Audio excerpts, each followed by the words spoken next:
Swainson's or chestnut-mandibuled toucan, of course. Now this is in fact the second largest toucan species in the world, second only to toko toucans, and all toucans make their homes in the canopies of the rainforests of South and Central America. Her most striking feature, pretty obviously that very large bill you're seeing on her. It can reach 4 times the length of the toucan's skull, nearly the entire length of their body. That being said though, it's pretty deceiving in just how lightweight it actually is. They do say that the toucan's bill weighs less than all of their feathers combined. So what is she going to use her beak for? Well, obvious thing would be to feed herself. Now, what does a toucan eat? Well, they are mostly frugivores, meaning they love to eat fruit. So she'll use that great big beak to reach up, down, all around, grabbing onto bites of fruit as she perches herself in the canopies of the rainforest. Having a large bill like that, though, particularly helpful when that piece of fruit she really likes to eat is actually growing on a branch she might not be able to land on, as it wouldn't support her body weight. So it gives the toucan a bit of an extra reach, allowing them to be a bit more opportunistic when they are out feeding.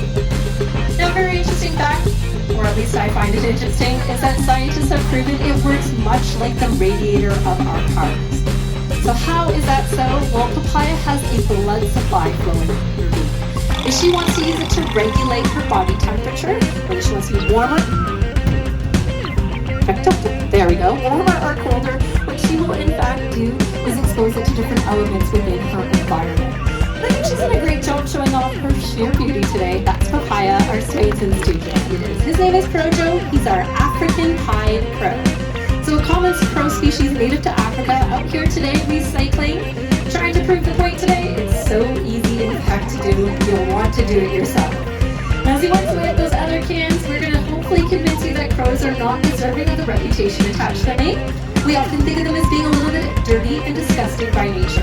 That's mostly due to their eating style. They are opportunistic feeders in the way they will eat pretty much anything edible they can find. So that means you're often seeing a crow perched along the roadside eating garbage, eating roadkill. Quite frankly, that sounds pretty gross to you and I. Think of it though from the bird's perspective. That is a nice, easy meal for them. And naturally, they are helping to clear nature's way of germs and diseases, making it safer for us, for them, and of course for all animals on this planet. Here at African Mind Safari, trying to think a little bit bigger. We've gone to biodegradable straws, paper bags instead of plastic, and even our carp benches. If you notice they're made out of plastic, we store some from recycled milk jugs. So we like to say if a crow can do this, so can you. His last message is to reduce reuse. He thought our green-winged macaw hatched out here at the safari 8 years ago. Now her parents, her mother actually hatched out here back in 1992. And they are still here on site, so they are the Parrot premiums you're seeing out on display in our Pets Corner area. But it's simply those years and decades of experience working with macaws here on site that allows us the opportunity to join partnerships with organizations around the world, like the World Parrot Trust, looking towards the future of the critically endangered species like our blue-throated macaws. She was doing a great play here, but I think she has one more in her. Ready? She's pretty eager. Have a look at that tail as we talked about it at the beginning of our presentation. She's going to fan it out. Have a nice safe landing once again. She's done an excellent job. That was beautiful. But today for you, we do have Fernando. He is our yellow-beaked Amazon, and I do believe there's a few things that he has to say for you.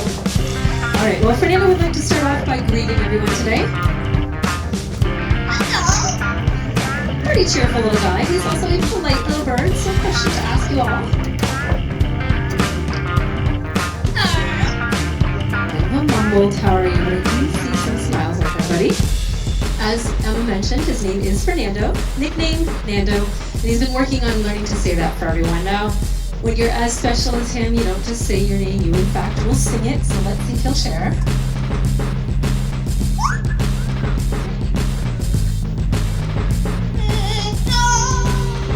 There we go. I'll often hear him calling out like that when he's looking for attention his way. He is a male of the species. How do I know that?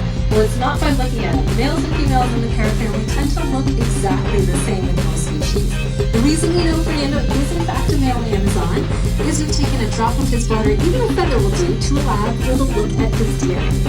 And I gave us a few good clues. He was in fact a male Amazon. What happens when you see one of our female Amazons? That's right, get the girl's attention with a whistle. I hear you guys laughing. Well, he thinks he's pretty funny too.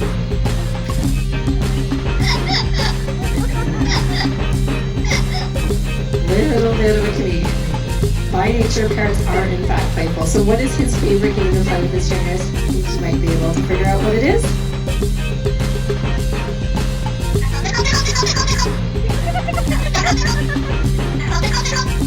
Does love to be tickled. We do also call him our master of sound effects. So he has a few of these here. First off, us drinking a cold glass of water on a hot safari day.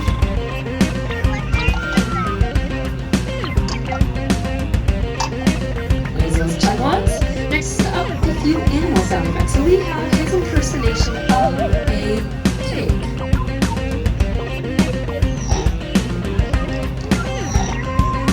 Rude, we're aware of that, but we're not done yet. Why not the bark of a dog?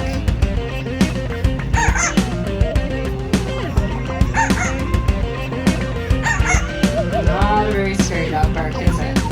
Now obviously he's talented though, loves to whistle and sing. So we're going to get a little tune out of him. He's going to make this up as he goes along. Shall we whistle?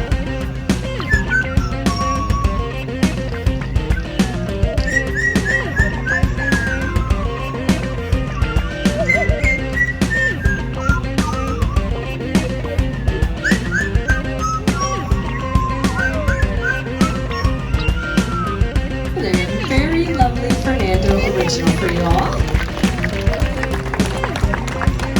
Alright, like that round of applause. Because he's still used to sing, or a little bit more limited to the fact that he has been learning to sing for us. So you're going to have to use your imagination. But this song does exist, so let's see if it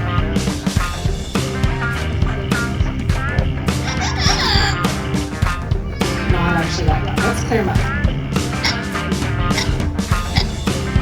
Alright, few good coughs. Now what do we have in store?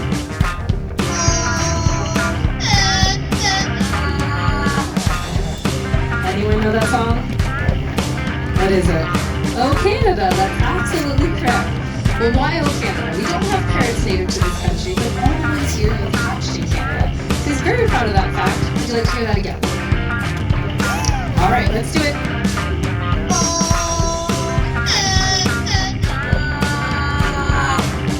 Not too bad for a bird. Let's hear it from him. He's done an excellent job today. Well, here at African Lion Safari, we do believe that the first steps in conservation are education. So hopefully you've enjoyed meeting some birds. Maybe you've learned a thing or two today. So what I'd like to do now is invite a few of our feathered friends back out onto the field so you guys can have the opportunity to come on down, have a better look, and ask any questions that you might have about them or any of the birds you've seen out here today.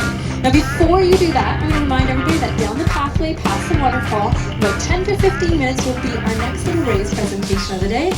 We hope you enjoyed meeting our birds, and thank you very much for joining us here. Enjoy the rest of your day here on safari.